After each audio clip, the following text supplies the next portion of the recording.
YouTube, warbles on a lot here. Sunday the 14th, Mother's Day, as it were foretold within the prophecy. None of the animals are here because it's raining. Therefore, today's round table will have to be conducted inside. Trillion-dollar industry.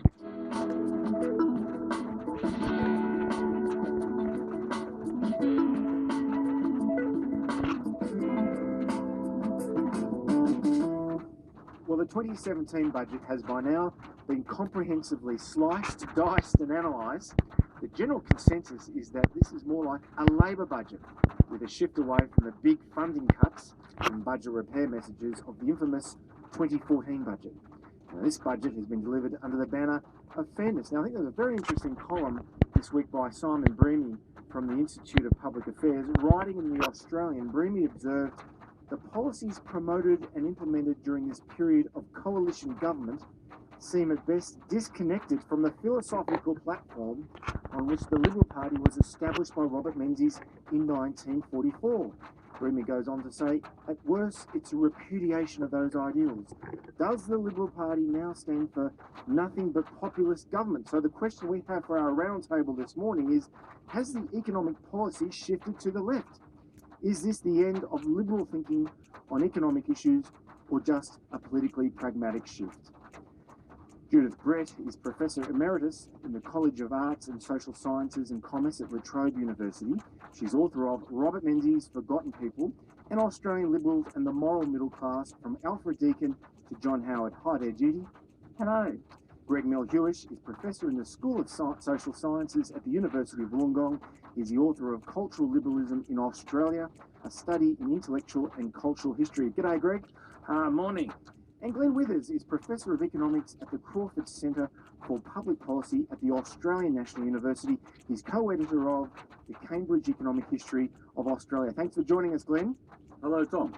Greg, start with you. Has the Australian economic policy debate shifted to the left? And by that I mean, is budget policy now moving away from low taxes, lower government spending, and towards higher taxes on individuals and businesses and higher public spending? That would appear to be the case, but I don't know this is a left-right thing. I thought all governments would want to keep their spending under control, whether Labor or Liberal. So certainly in the circumstances, they seem to be doing more spending, and they have to raise revenue. Part of this, I think, there's two reasons for this. One is the heritage, or what was bequeathed to them by the Gillard government with the NDIS and Gonski and the uncapping of universities.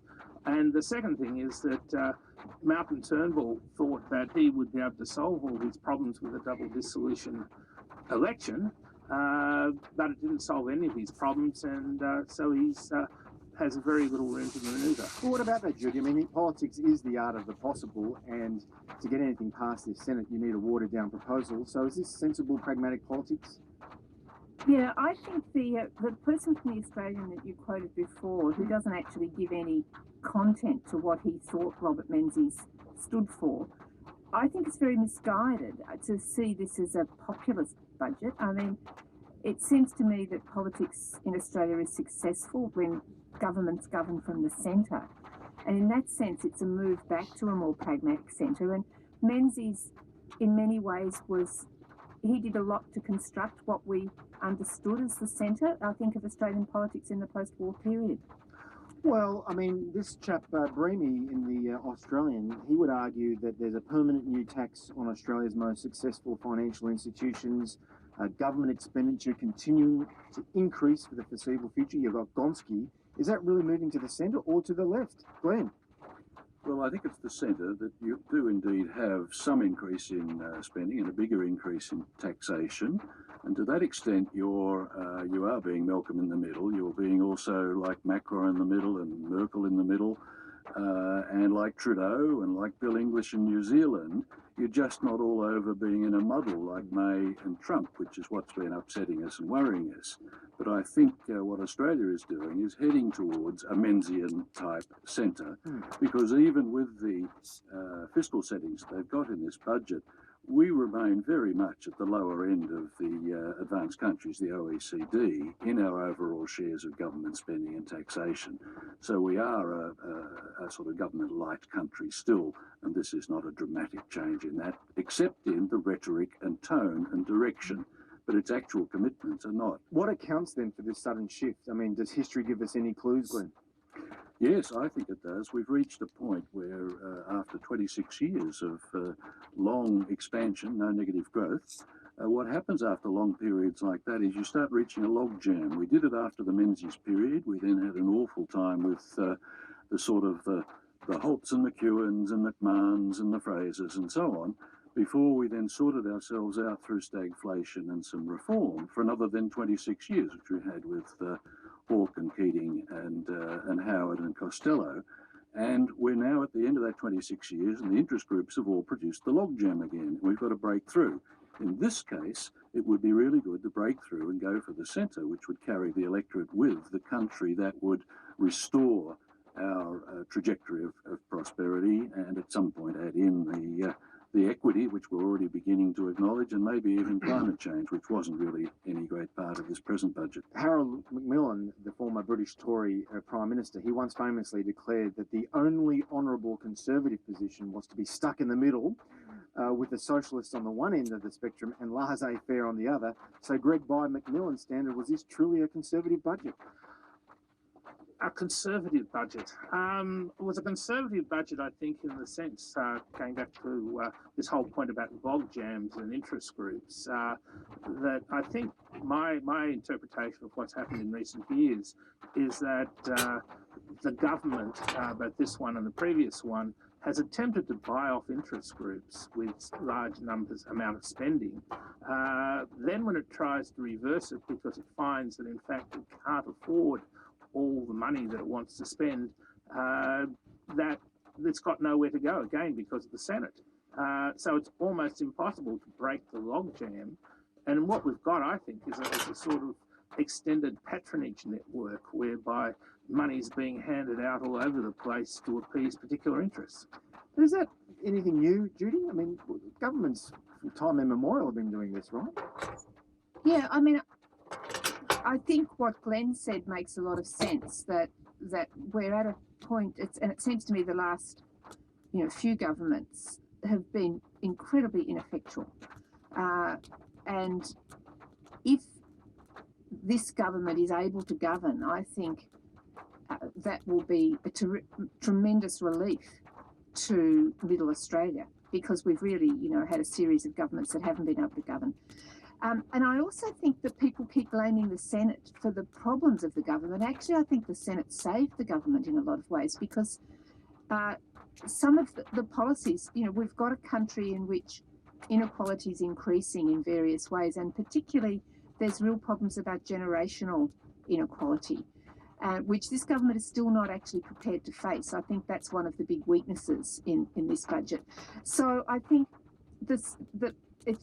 I mean, I understand why the government would criticise the Senate and call it being populist and say it's, the preacher of interest groups and whatever, but it's also reflecting views that are quite widely held, I think, and experiences. I mean, somebody like Jackie Lambie, I think, has been terrific in the Senate in many ways, because she actually understands what it's like to live on welfare and what the problems are, and we've got someone who's not from the political elite. So, yes, I mean, there's always interest groups, but I don't see it as being particularly different. Graham Richardson, a former Labor minister in the Hawke and Keating government, says that neither of the major parties, Coalition and Labor, seems concerned at the lack of evidence that throwing money at education improves results. Richardson goes on to say, in practically every area of the school curriculum, our kids are still falling behind the rest of the world. Judy. Yes, look, I thought that was an incredibly ignorant comment of Graham Richardson's. There's a lot of research that shows that one of the problems, by people like, say, Dean Ashenden, that shows that one of the big problems in the Australian system is the low performance at the disadvantaged levels. I mean, we're one of the few countries in the world that has a large private school system, and it's inequalities within the system that's part of that's the sort of systemic problem, I think, in Australia achieving better results. Glen, is the Coalition's attempts to steal Labor's clothes on education political winner? I think it is. That is, just like I was saying before about the muddles, we've been through Gillard, Rudd and Abbott, Turnbull, and we're wanting now some clarity. The clarity, though, is something that appeals to both sides of politics, what you said before about the Liberal side and the Labor side, a socialist side and a conservative side. It seems to me that if the Libs start doing what Menzies did, which is focus on education, focus on health, build the universities, that's what Menzies did. And equally, if Labor comes to the party, continuing to focus as it traditionally does on areas like disability and health and so forth, but also pushes the competition barrow a bit further so that we can continue to have a flexible, adjustable economy, we end up walking on two legs in the centre, appealing to both sides, and only the extremists are unhappy.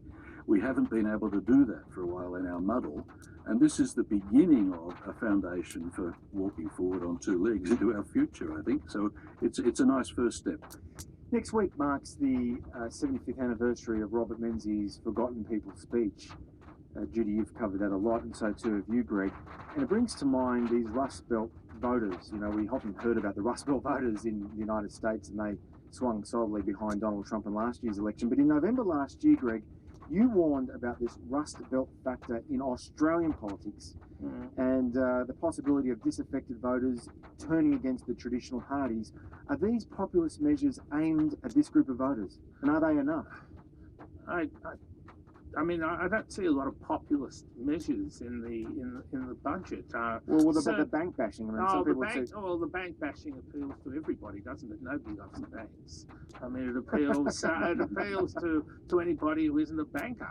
And there's a long history of bank bashing as well, going back to the 19th century. Yeah, but I mean, you could make the argument that our banks are very effective. I mean, we weathered the financial storms in Asia in the 1990s and more recently the Great Recession, largely because we've got such a great banking sector. Yes, and I'm sure they love to hear that argument made as well. But what about the populist angle? Well, the thing is that this budget won't do anything to help large numbers of people in rural and regional Australia with unemployment and so on. The jobs are still being destroyed by technological change and various other things. And One Nation's vote will continue to grow. I mean, there are limits. I don't think it'll grow beyond a certain level, but it will create a very difficult situation, I think, for the coalition, because it'll eat into its primary vote. If you've just tuned in, you're on RN Sunday Extra with me, Tom Switzer. Our Sunday Roundtable is putting this week's budget in a broader philosophical context. I'm with Judith Brett, Greg Melhewish and Glen Withers. Judy, is the government with this budget back in the political game? Well, it certainly looks like it. I thought Scott Morrison, I was pleasantly surprised. I thought he did a really good job in his speech. I think there's some big problems still. I think the failure to do anything about negative gearing is something which is a real problem. The coalition have got a problem with younger voters, and I think that the reason for that seems to be it was a Labor policy, so that, they didn't want to be Labor light, and also the so-called Liberal base, which seems to be a very narrow group of people now. When you talked about the Forgotten People speech before, I mean, Menzies said the Liberal Party, he didn't want to stand for the very rich who are able to look after themselves. Well, the very rich able to look after themselves some of them have become a very whinging group, as we've seen. Yeah, but to be fair though, Judy, I'll never forget though, in late 2009 when Tony Abbott became the Liberal leader, you said this would be a disaster for the Liberal Party because he represented the base of the party, but he won a landslide election and he knocked off 3 prime ministerships. He did. I think the reason for that, I think he was a disaster for the country. So I'll stand by that. I think he was a terrible. Politically, they got back in the game when you said they got back in the game, and they did nothing. That government. The fact that this government has had to put as much distance as it could between it and the 2014 budget, I thought was very telling. he got in but because that's a Labor sign. had been such a disaster before. I mean, we've had 3 dud prime ministers in a row. But that's a sign too of maybe how the debate is shifting. I mean, it's going to be very hard for either party, Greg, to adopt budget austerity. Correct? I think it'll be difficult. I mean, I saw the figures. It was the Cadillac files. There we go. That's the upload limit. Back immediately.